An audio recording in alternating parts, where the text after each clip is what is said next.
তো বন্ধুরা, আমার তিল কাঁকরোল রেসিপিটা একদম কমপ্লিট হয়ে গেছে। এটা সম্পূর্ণই নিরামিষ, এটা বানাতেও কোনো ঝামেলা নেই। বন্ধুরা, সামনে তো জন্মাষ্টমী আসছে, বালগোপালকে এটা বানান, বালগোপালকে ভোগ নিবেদন করুন। আর বন্ধুরা, আপনারা যদি আমার চ্যানেলে নতুন হয়ে থাকেন, একটা সাবস্ক্রাইব করে বেল আইকনটা অবশ্যই দাবিয়ে দেবেন। তো চলুন বন্ধুরা, এটা কি করে আমি বানাবো, আমার সঙ্গে রান্নাঘরে চলুন। নমস্কার বন্ধুরা, আবারও চলে আসলাম জয়া রান্নাঘরে। আজকে আমি বানাবো কাঁকরোলের ভাজা। তার জন্য কাঁকরোলগুলো আমি একবারে ছোট ছোট ভাজার মতো কেটে নিচ্ছি। কেটে আমি রান্নাঘরে যাচ্ছি। আমার কাঁকরোল কাটা হয়ে গেছে। কাঁকরোল কেটে আমি রান্নাঘরে চলে এসেছি। রান্নাঘরে গ্যাস জ্বালিয়ে কড়াই বসিয়ে দিয়েছি। কড়াইয়ে তেলও ঢেলে দিচ্ছি। তেল গরম হয়ে গেছে। এর ভেতরে দিয়ে দিচ্ছি আমি একটা শুকনো লঙ্কা, আর দিয়ে দিচ্ছি কটা গোটা জিরে।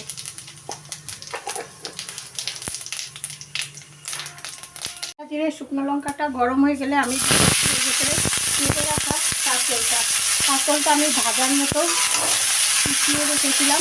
পিছিয়ে রেখে কাঁকরোলটা দিয়ে দিচ্ছি আমি।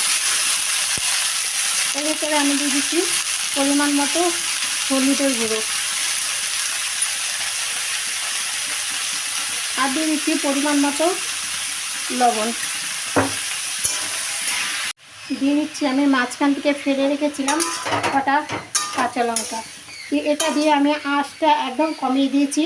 আমি ঢাকা দিয়ে দিয়ে এটা ভাজা করব। কাঁকরোলটা আমি ঢাকা দিয়ে দিয়ে ভাজা করছিলাম। কাঁকরোলটা আমার সিদ্ধ হয়ে গেছে। এর ভেতরে মিক্স করব আমি আর একটা জিনিস। আমি ভিজিয়ে রেখেছিলাম সাদা তিল। সাদা তিলটা 10 মিনিট মতো ভিজিয়ে রেখেছিলাম। সাদা তিলটা আমি বেটে এর ভেতরে মিক্স করে দিলাম। বাটিটা ধুয়ে যে জলটুকু হয়েছে সেই জলটুকু আমি এর ভেতরে দিয়ে দিচ্ছি।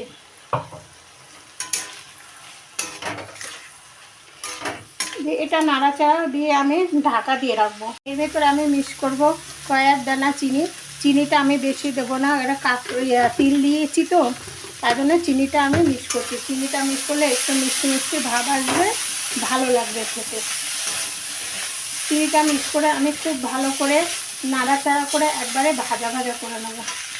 আমার ভাজাটা একবারে হয়ে গেছে। কড়াইয়ের সঙ্গে যখন ভাজার তিলগুলো সব ভাজার সঙ্গে লেগে গেছে, কড়াইয়ে আর কিছু নেই, একটা ভাজা ভাজা সুন্দর গন্ধ আসছে।